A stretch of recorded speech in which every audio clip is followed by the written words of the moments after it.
Good evening, everyone, and welcome to this edition of Mikey's Saturday Nightmares. All right, I appreciate each and every one of you tuning in for tonight's episode. Um, Views are still kind of going down, but I kind of understand it. My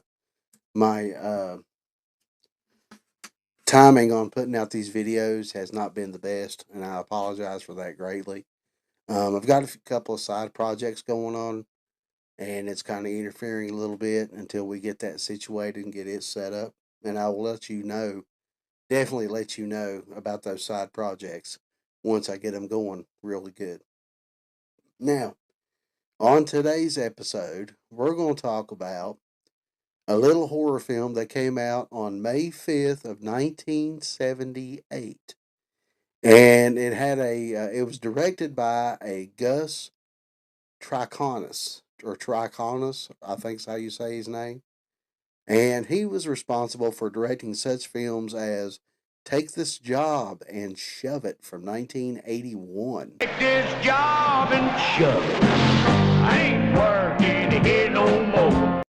And that was based off, of course, the popular song by Johnny Paycheck. And it starred, I can't think of his name, but he played in the movie Airplane. But I can't think of his name right off the bat. But it's a comedy film about a guy that starts his own brewery. I saw it years and years ago, but it's been so long since I've seen it. And when I was looking stuff up for this movie, it kind of threw me back, and I thought, man, I need to go back and watch that film because it was so much fun. And he also directed the film Dempsey from 1983. And I have not seen that film. I have not. So I can't really tell you a whole lot about it other than it's kind of like a boxing film. It's a biography. Um, and he also directed the film The Student Body from 1976. Now that was classified as a comedy sci-fi film. I've never even heard of it. I've heard of Student Bodies, but I've never heard of The Student Body. So I couldn't tell you any more about it than that it's a comedy sci-fi flick. Um, I would like to go back and watch those two films, DMC and The Student Body, though, just to see what they were like. And Take This Job and Shove It. I just need to go back and remember, what happened in that film because, like I said, it's been so many years since I've seen that thing. I don't remember a whole lot about it. Okay, so this film we're going to talk about tonight is called The Evil, and the evil, not the evil, the evil. Evil! Evil! And like I said, it came out in 78. And it stars the great Richard Crenna, who plays the character of C.J. Arnold. And of course, he's played in such classic films as Rambo First Blood from 1982. God didn't make Rambo. I made him. Who the hell are you? Sam Trotman. Colonel Samuel Trotman. He also played in the comedy Summer Rental from 1985 with the great and late John Candy. And he also played in the film Leviathan from 1989. All three of those films are great films. I thoroughly enjoyed Leviathan. I like the underwater, mining communities, sea creature type film. I love those type movies for some reason. They're great creature features. They're great creature features. And you can't go wrong when you're talking about comedy and John Candy. You can't go wrong there either.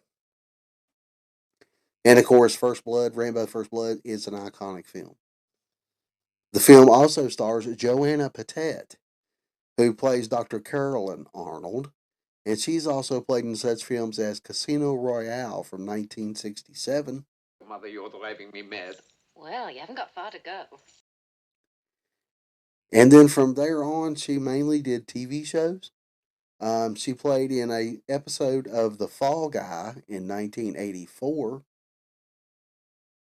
in one episode, and she did 2 episodes of 1984's Knight Rider with David Hasselhoff.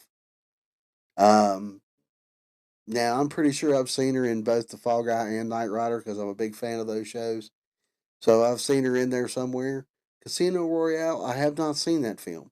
I definitely need to go back and check it out because I'm a huge fan of the Austin Powers flicks. So I need to go check that one out too. The film also stars an Andrew Prine, who plays Professor Raymond Guy, and he's also played in such films as Amityville 2, The Possession from 1982. Your mother asked me to come. So, bless my mother's room.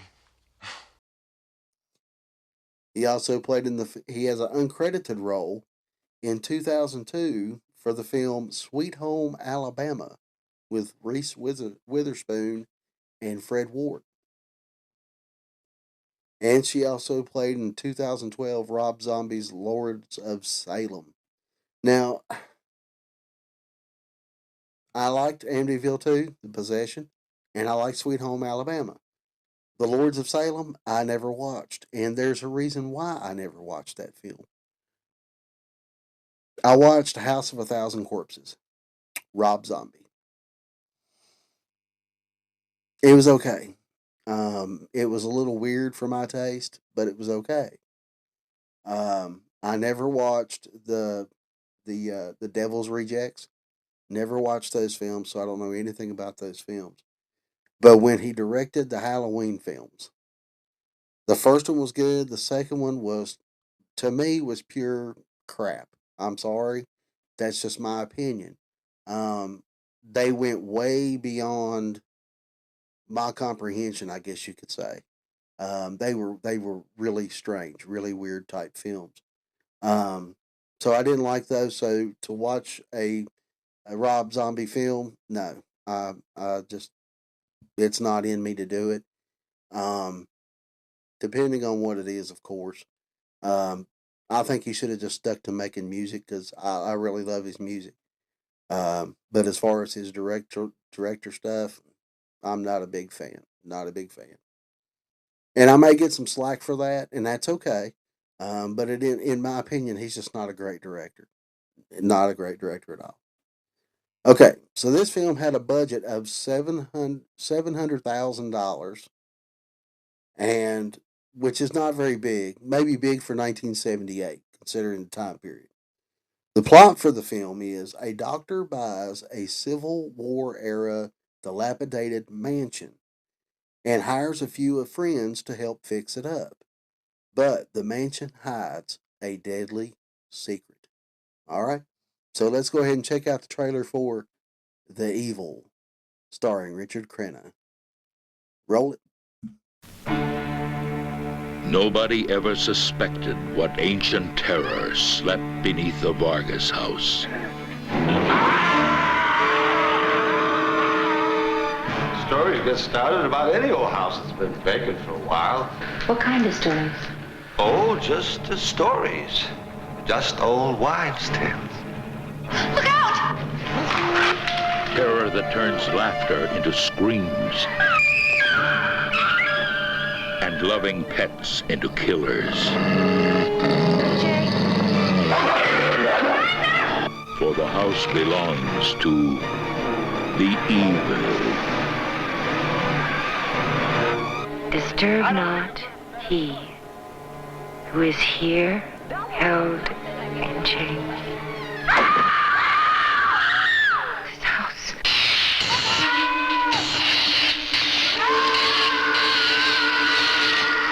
This house.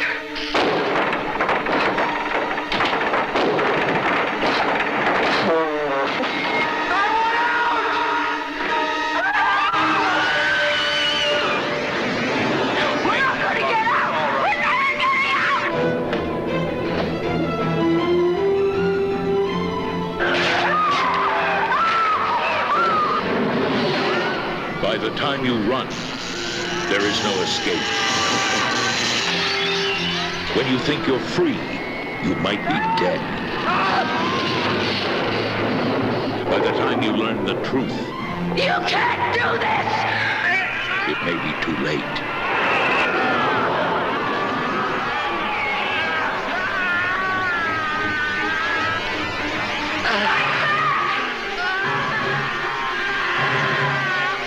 God help me! Richard Crenna, Joanna Pettit, Victor Buono. The Evil. A New World picture.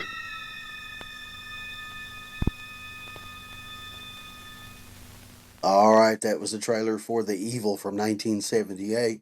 The Evil, in my opinion, is a very underrated 70s horror classic.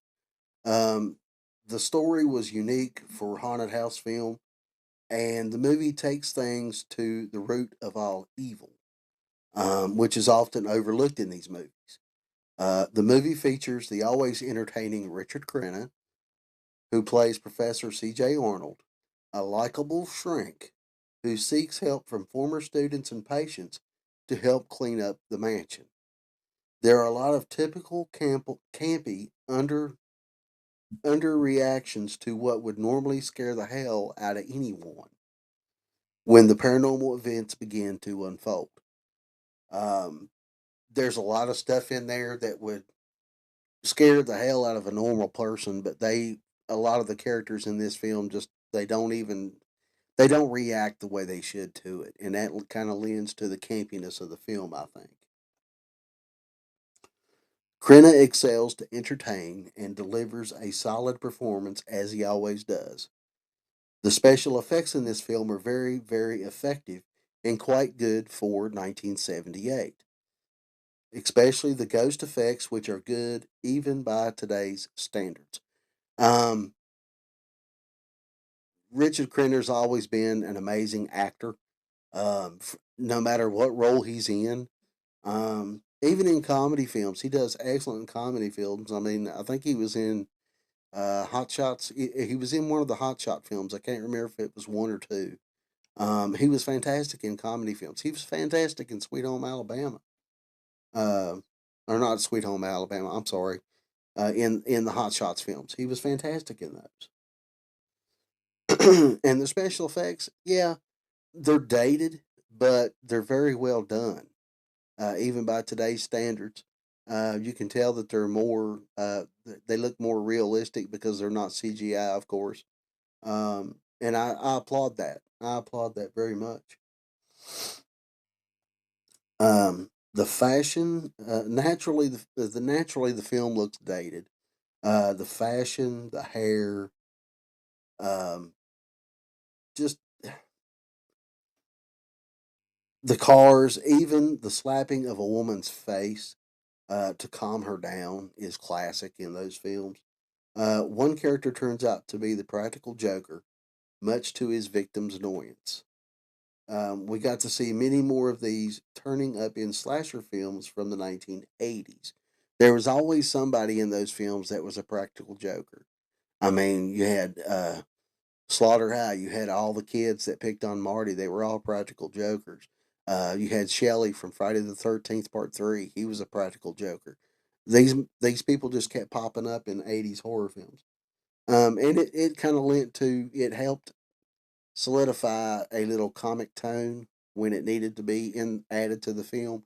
It kind of helped that out quite a bit.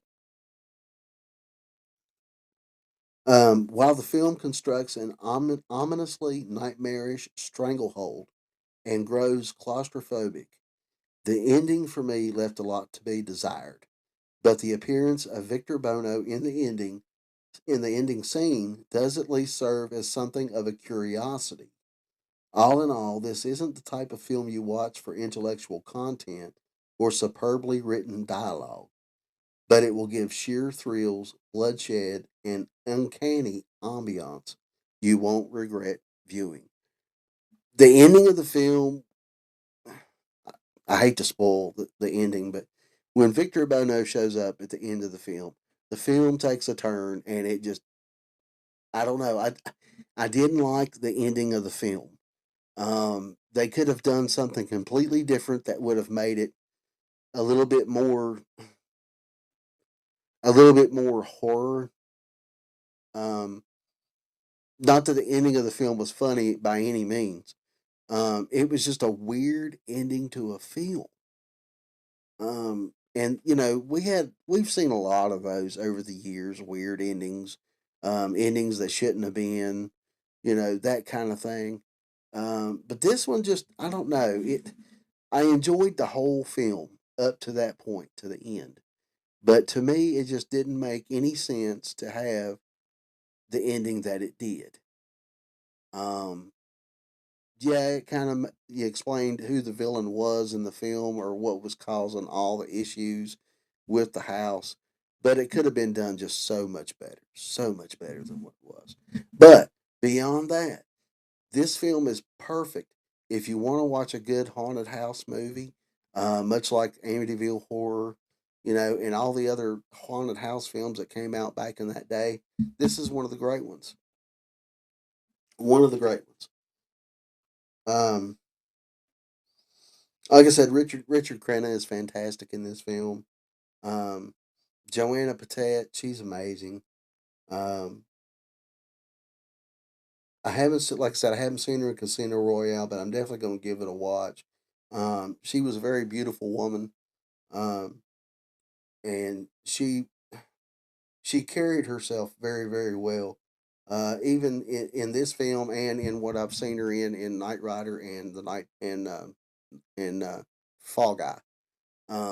She was very well, uh, very well. She acted very well, and she carried herself very well. Mm, coffee. She was kind of like she could have very well been one of the big babes, in the '80s, um, right up there with Heather Locklear, and other women, that were every teenager's dream. She had that capability, I think. Um, but that's just me. All right, so now what we're going to do is we're going to get into some trivia for this film. There wasn't a lot in there, believe me. I don't know if it was because it was just an older film that there wasn't a lot of background on it. But I did find a few things that I thought were very interesting. The film was filmed on location in an abandoned health spa and resort. That's pretty neat. And it's the if you look at the house, if you watch the film or if you've seen the film, it is huge. It's massive. So that's pretty cool. They made use of some abandoned property. Um, Buddy Joe Hooker burned his face performing a fire stunt in the film. I don't know if that was the guy that I don't know if that was the name of the actor or if it was actually the name of the stunt man that performed that stunt. That is a fantastic stunt, a fantastic fire stunt. And it's a wonder that that doesn't happen more often to these stunt guys. These stunt men and stunt women, they take a beating. They really take a beating. So kudos to the stunt men and stunt women of the entertainment profession. The film was shot in just 30 days, 1 month to shoot a film. I don't know if that was normal back in the 70s, but that's amazing to be able to shoot a film in 30 days. I mean, you got to be like constant, just nonstop, rolling, no mistakes, just rolling. All right.